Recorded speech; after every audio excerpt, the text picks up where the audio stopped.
apa sih sebetulnya? Ya hidup kita harus optimis, jangan pesimis. Ya optimisnya apa? Optimis itu adalah sikap, ya, sikap yang positif. Kalau pesimis, sikap yang negatif. Ya. Sikap yang positif dalam hal apa? Memiliki harapan yang tinggi, ya, baik terhadap masa depan, serta percaya kepada Allah bahwa hari ini bukanlah kiamat, bahwa hari ini adalah merupakan ujian kalau kita belum mendapatkan yang kita inginkan. Kemudian kita tahu, kita paham, kita yakin bahwa yang kita inginkan dengan optimis, dengan harapan, keyakinan, kepercayaan akan terwujud. Tetapi optimis itu harus diiringi dengan action, jangan cuma harapan aja. Kalau nggak ada action, optimis yang nggak akan terwujud. Ingin ini, ingin itu, gitu kan? Manusia itu banyak keinginan. Gak ada yang gak punya keinginan. Dari sebelum kita menikah pengen menikah, setelah menikah pengen punya anak, setelah punya anak pengen punya cucu. Itu kan? Belum punya mobil pengen punya mobil, sudah punya mobil pengen punya rumah, sudah punya rumah pengen punya kontrakan, sudah punya kontrakan pengen punya mobil rental sewaan, udah punya sewaan pengen punya pesawat terbang, udah punya pesawat terbang pengen punya emas gelondongan, udah punya pohon gelondongan, ya banyak keinginan di rumah. Dari mulai menikah sampai sekarang kita terwujud yang kita rasakan itu karena ibu dan bapak optimis bisa, optimis mampu, mungkin bisa mereview kembali waktu nikah yang tidak dimodali orang tua, nikahnya nikah SPBU, bu mulai dari nol ya. Ya kan ya SPBU kan, bensin, ibu, bapak betul kan? Nih kalau dilihat ini dimulai dari nol, itu cinta SPBU kan? Dari menikah kontrak, belum ada kasur, masih tidur. Zaman dulu mampu, enggak semuanya orang tua mampu. Yang kaya orang tuanya kalau support, kalau enggak ya udah ada yang diberikannya mandiri aja gitu.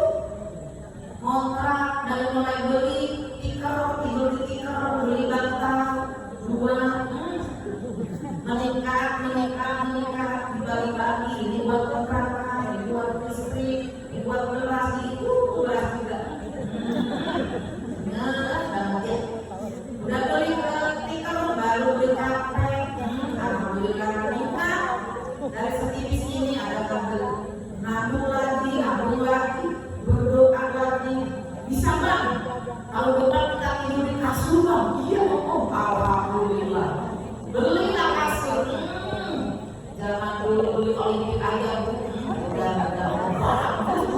Jangan dulu Olimpik aja udah ya Allah. Ya iya. Bila kena banjir aja langsung tuh semuanya kena. Ya Allah, udah tidur di kasur yang belum punya apa? Bang, ayo kita beli lagi apa kursi. Dan dulu lesehan beli kursi. Udah ada kasur, ada kursi, belum ada apalagi pengalir dengan kajangan kado-kado dan kado.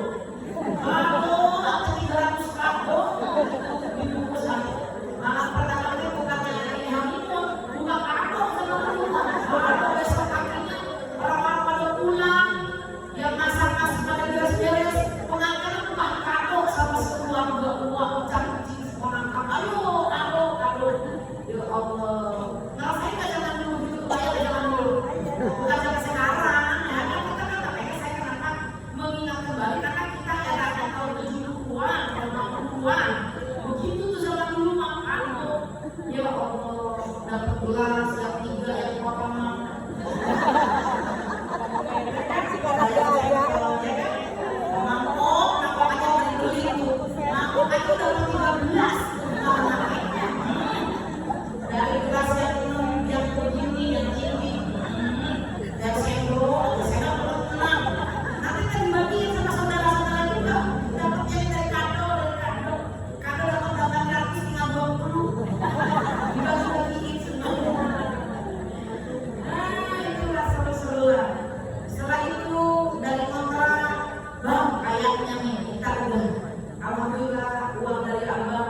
kayak kamu, ayo kita mesen apa namanya cicil rumah pemesan. Kita lihat jalan-jalan dapat dipamulang esnya.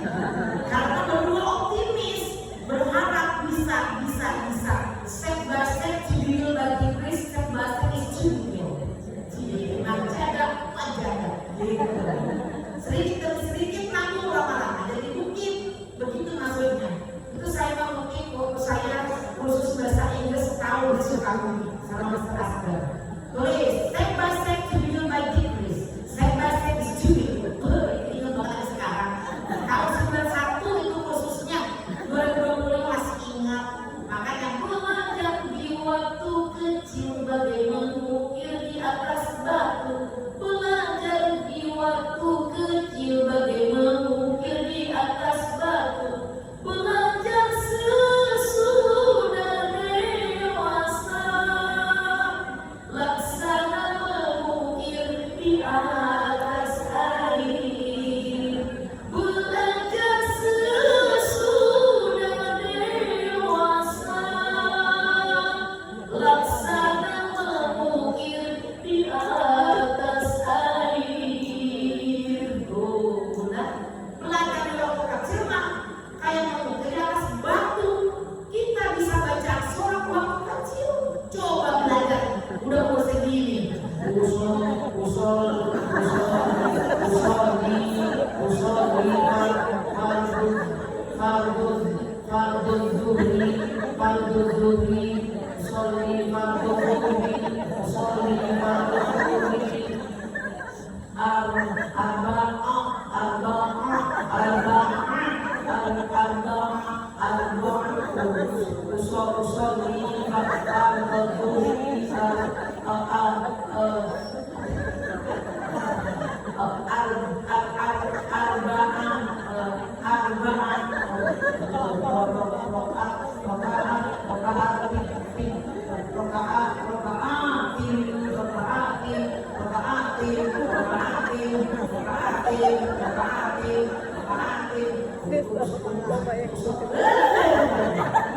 Ibu aja lihat cara saya nyentuhin pening.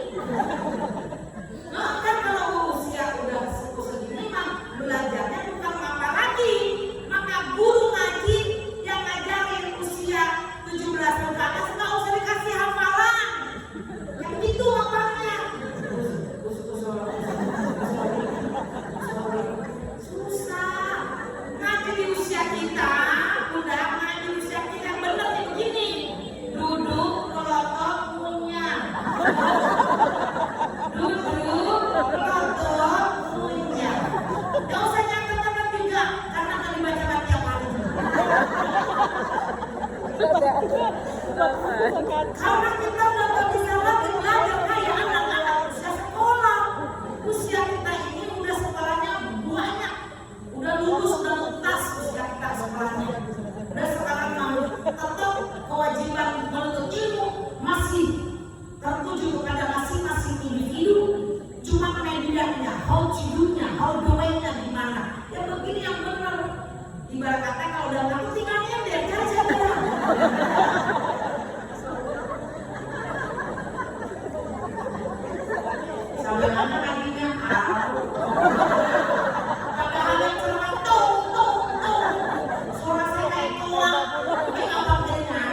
Ngaji itu terapi loh Bunda, terapi hati, terapi jantung, terapi pikiran, terapi otak. Kenapa? Karena kalau di rumah belum tentu kita sudah tertawa. Sekarang ibu lupa sama hutang. Sekarang bunda-bunda lupa sama jemuran. Dulu aku jemuran lah, orang hujan aja lah. Di rumah belum nyapu terserah lah. Tetapi di sini bunda fokus, subhanallah. Apa itu optimis? Ya itu nih. Apa itu optimis? Apa itu optimis? Nah, kalau saya cerita usia segini, kan saya udah bilang, apa itu optimis? Perasaan apa ya? Saya udah muter-muter balik lagi ke materi, muter-muter balik lagi ke materi, ke tema. Tetapi kan kita mah gampang masuk, gampang nangkep, gampang lupa. Jadi makanya orang lagi, apa itu dulu optimis? Kan belum 3 jam.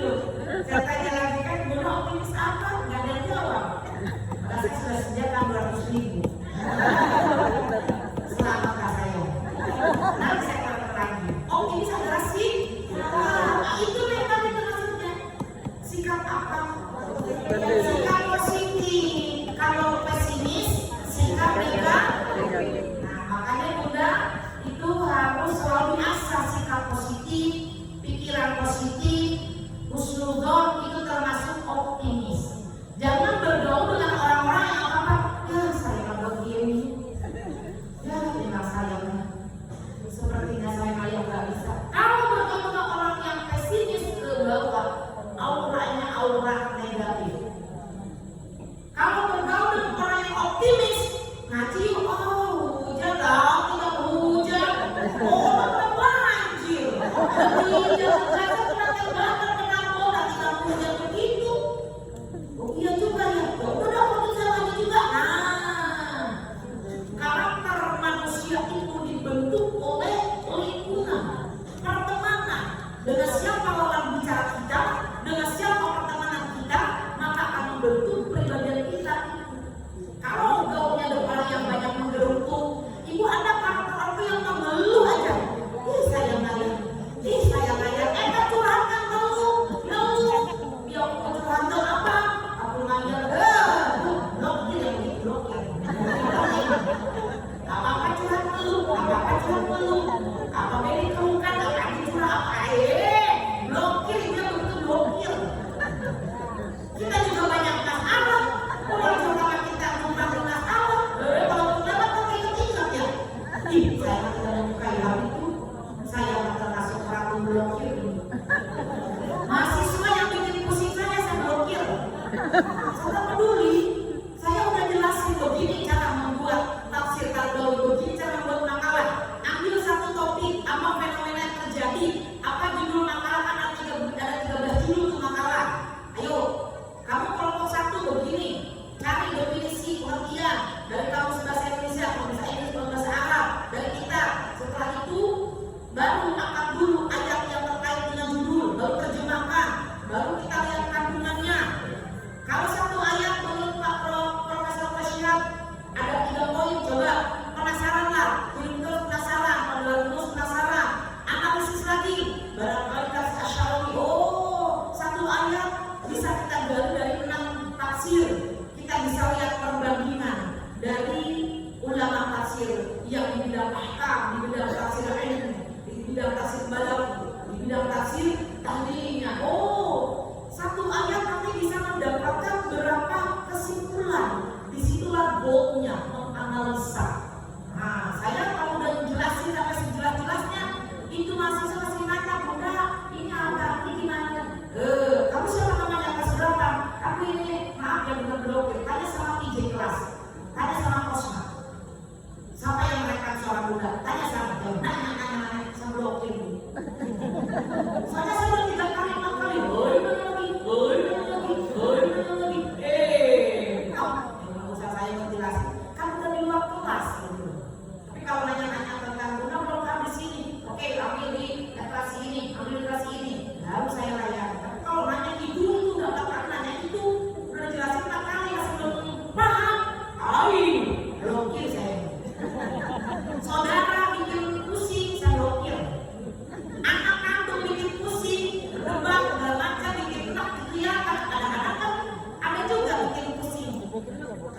berdebat kan gitu ya. Saya blokir.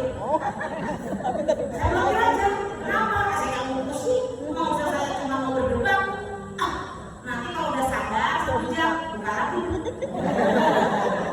Kalau blokir seumur hidup, ibu makanya.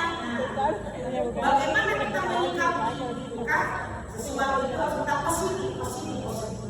Maka kalau kita selalu bersyukur kepada Allah, Allah akan membuktikan apa-apa yang kita yakini. Saya mengambil mudah surat tentang optimis ini 3 aja dulu ya.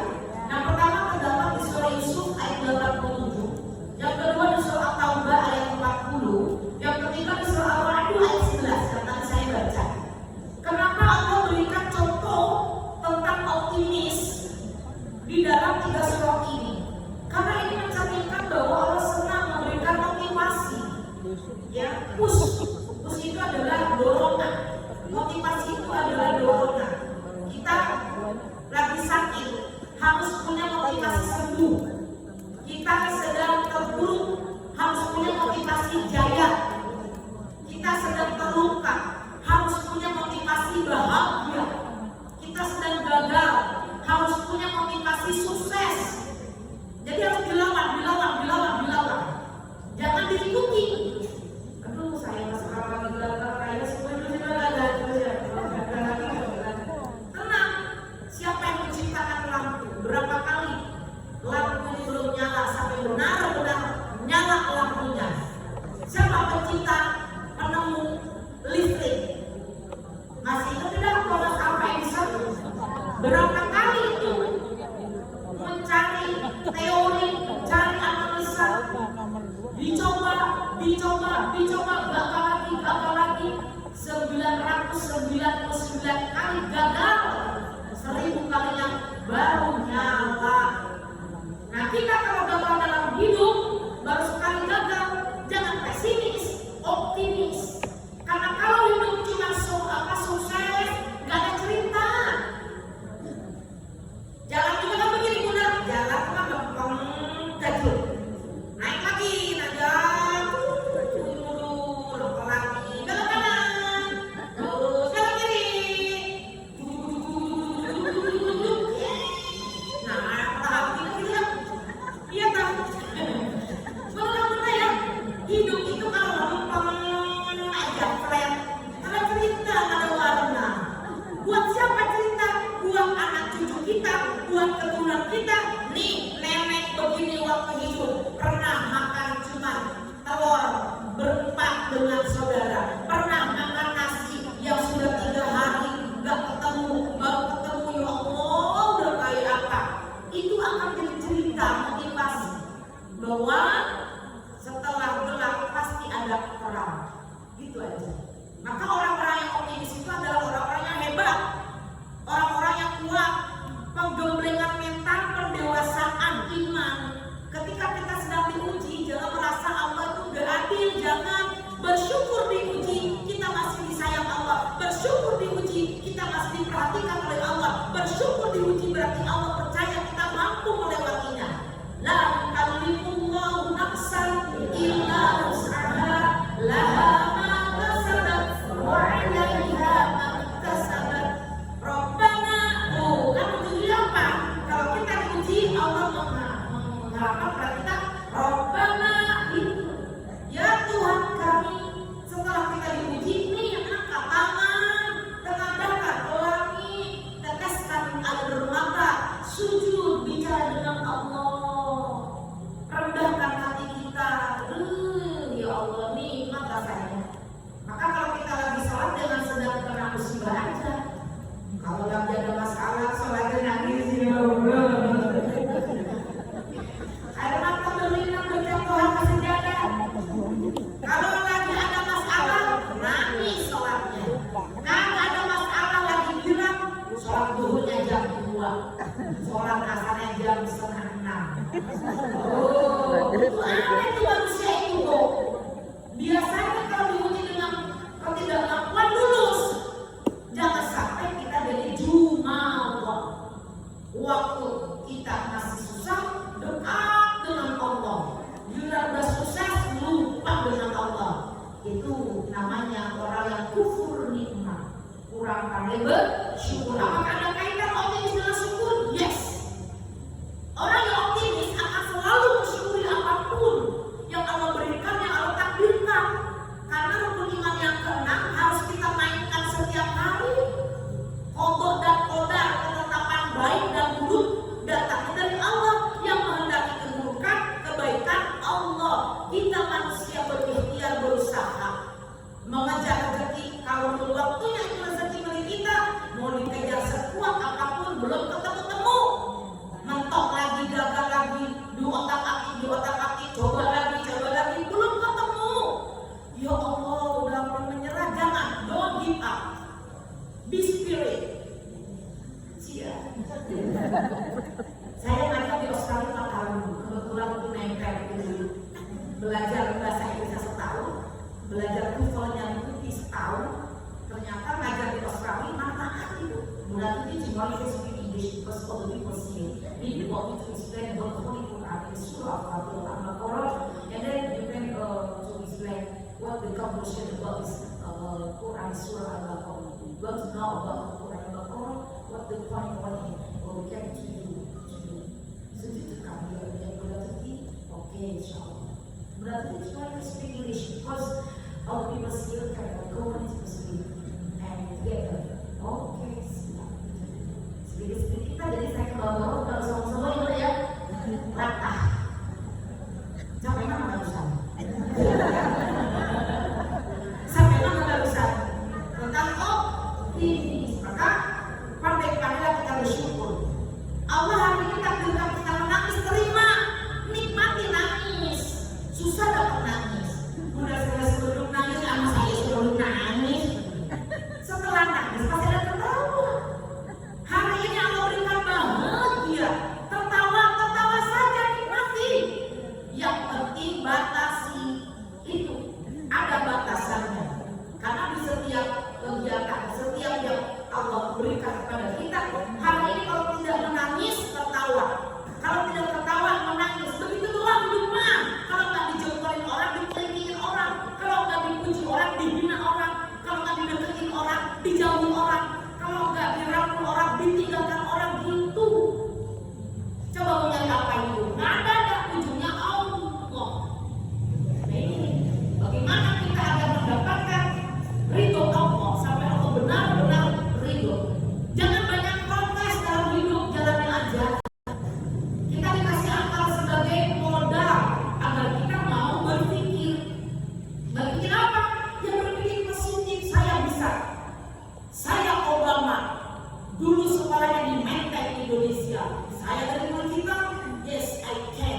I'm a leader, I'm president. No. Yes I can. Itu orang yang positif, itu orang yang punya optimis, harapannya tinggi, positif Allah, positif. Ada harapan sedikit, nggak apa-apa, mati belum.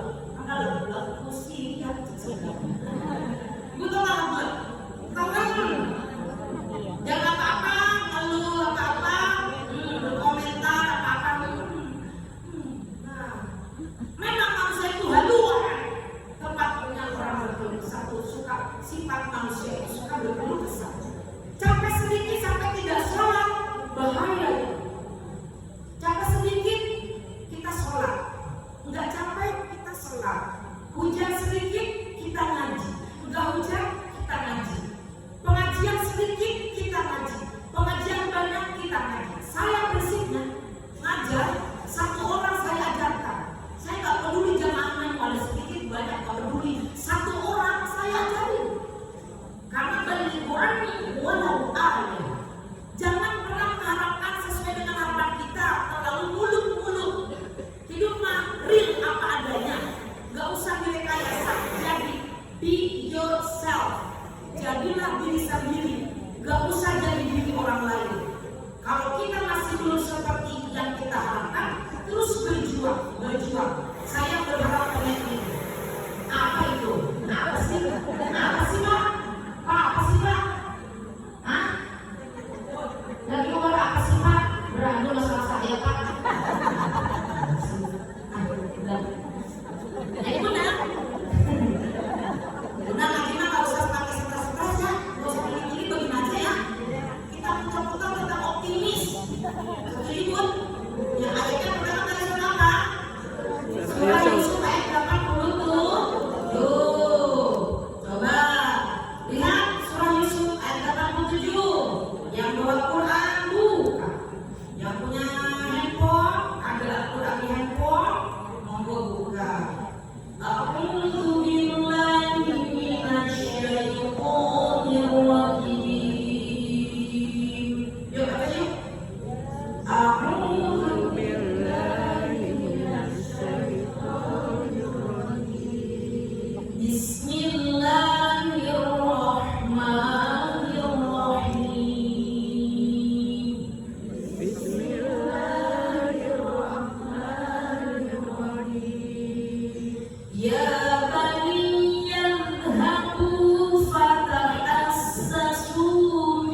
janganlah kamu berputus asa dari rahmat Allah. Sesungguhnya tidak ada yang berputus asa dari rahmat Allah kecuali orang-orang yang kafir.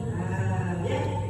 Di sini ada kata-kata jangan berputus asa. Berarti berputus asa itu tai asu, ya. La yai asu mir rauhillah wala tai asu mir rauhillah. Apa bedanya orang yang putus asa dan yang tidak putus asa? Orang yang putus asa itu, Bunda, apa-apa ujung-ujungnya tidak ada harapan lagi.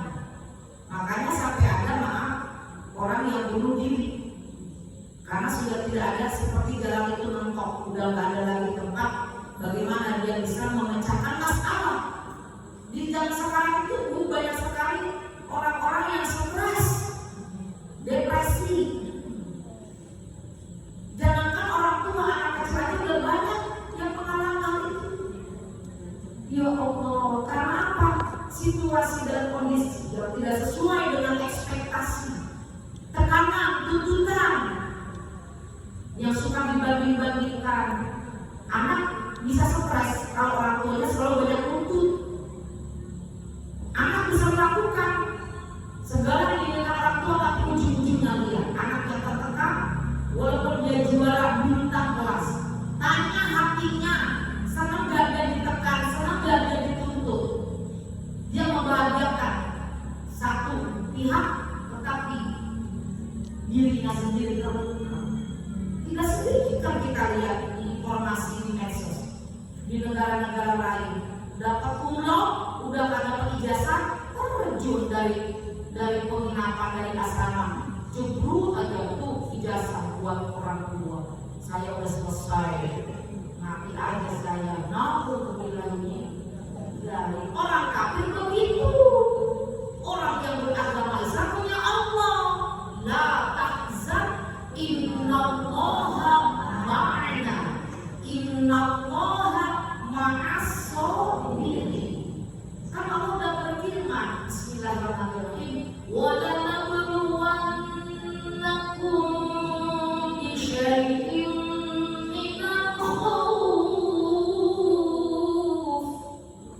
Dan sungguh kami akan menguji kalian semuanya dengan sesuatu bisyai'in. Udah diuji 2 semester setengah, saya ingat banget beli laptop sampai laptopnya rusak. 5 semester duduk ngajar online. Mama jadi guru di rumahnya. SD semua libur, SMP libur, perkuliahan libur, pengajian libur. Bagaimana pembelajaran berlangsung? Ibu rumah tangga dipaksa jadi guru dadakan. Rasa gimana itu lagi terkadang. La ilaha illallah.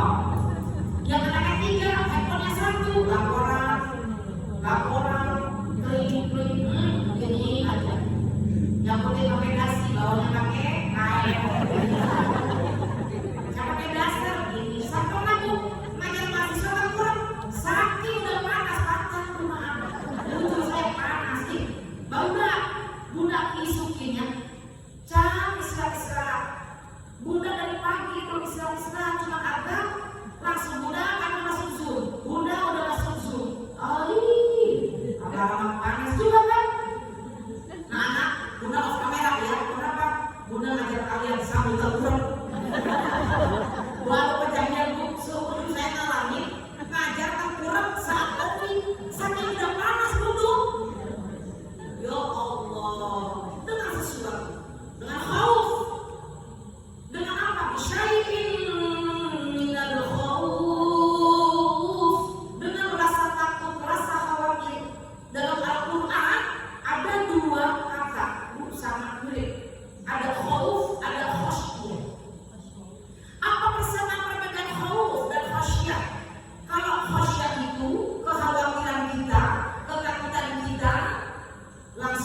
manusia yang diciptakan pertama kali bukan perempuan, tetapi Nabi Adam di situ. Ya, jadi kalau misalkan Bunda tuh menyampaikan materi itu kaitannya nih tentang optimis aja masuk ke surahnya ada ini, hadisnya, tafsirnya, masuk ke ilmu apa lagi? Oh, ucapan-ucapan gitu. Maka mudah-mudahan jangan mengharapkan kalau Bunda putih bisa tertawa terbahak-bahak belajar bangsa. Kalau mau cari penceramah yang melawak, cari pelawak sekalian. Kalau mau belajar Bunda putih, ayo kita belajar ini, ya kan? Jadi nanti kalau pulang-pulang dapat apa? Ini. Yang udah makan apa? Ada dua opsi. Yang mana yang mampu amalkan? Gak mampu, gak apa-apa. Belajar. Tunggu nanti belajar rasanya kita mampu mengamalkan. Insya Allah. Makanya benar. Ada khasya, ada haum. Kalau haum itu khawatir kita kehilangan benda, kehilangan nyawa, kehilangan makanan, kehilangan jabatan, gitu kan? Karena di situ kan setelah haum lanjutannya haum wal jur kelaparan, wa naqsin minal amwal wal anfusi wath thamarat, kan?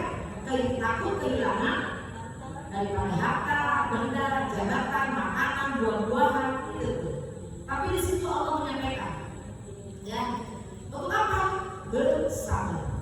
Orang-orang yang sabar akan bersama dengan Allah. Maka optimis itu adalah dia orang yang sabar, orang yang mampu menaikkan kecerdasannya. Karena kecerdasan itu kemampuan seseorang dalam membentuk satu keputusan yang sulit.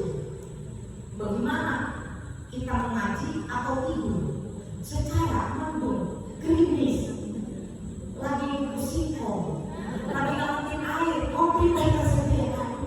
Ngaji atau tiduran di rumah, ngaji tiduran, ngaji lele, ngaji tiduran.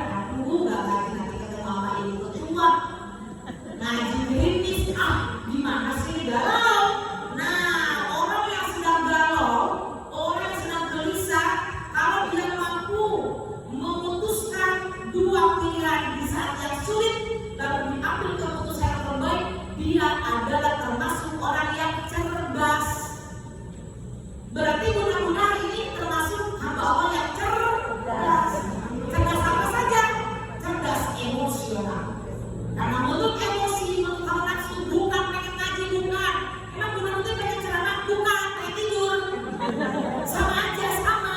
Saya juga manusia, gitu kan?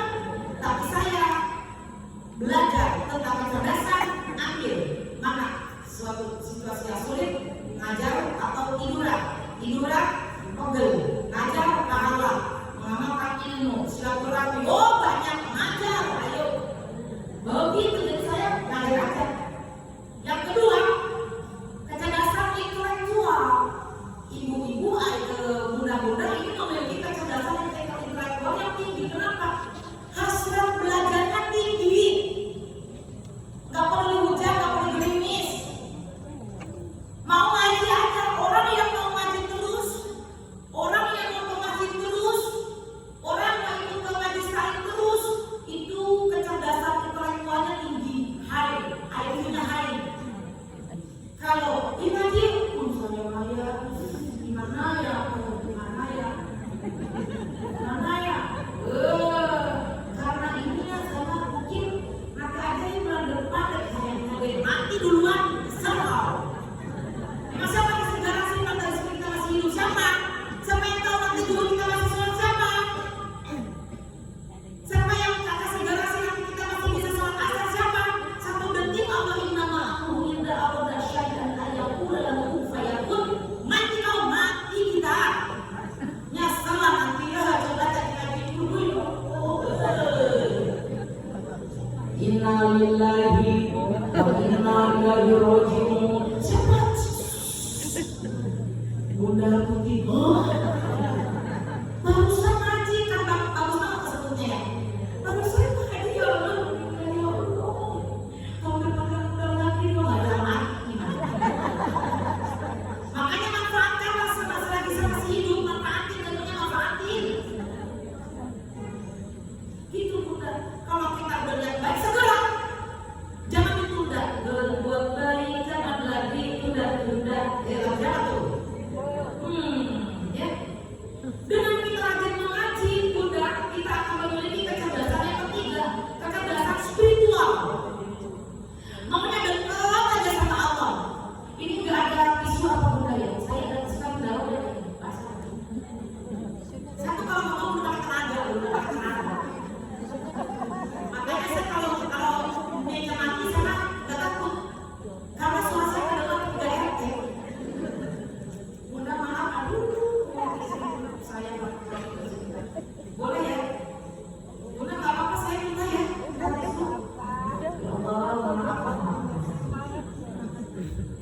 Jadi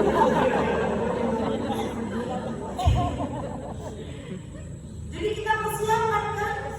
Ya Allah, langsung kita bangun, kita ambil wudhu, baca Quran. Karena kamu lagi mendengarkan suara lantunan kalam ilahi, menangis. Pernah? Masya Allah. Saya pernah bertemu dengan Najah, belum lama. Saya ngajar Iqra di Rizon Icon BSD setiap hari Selasa. Ngajinya Iqra 1,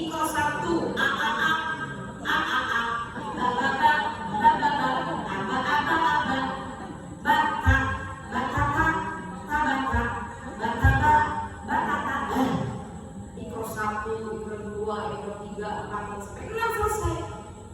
Taman Iqra. Kalau dulu saya ngajar di Sakinah di Gerah Raya Ciledug ditaruh itu hatam Iqra 6, wisudanya di Hotel Bogor. Saya mau wisuda, ini sudah Iqra. Pakai baju hitam, baju merah semuanya, pakai toga, pakai sertifikat, tanda tangan bulan. Seru, udah. Memang anak TK doang, wisuda Iqra. Kita juga doang udah hatam. Siap. 150 semua dapat sertifikat. Mau yang ngajinya pas Iqra 6 kakak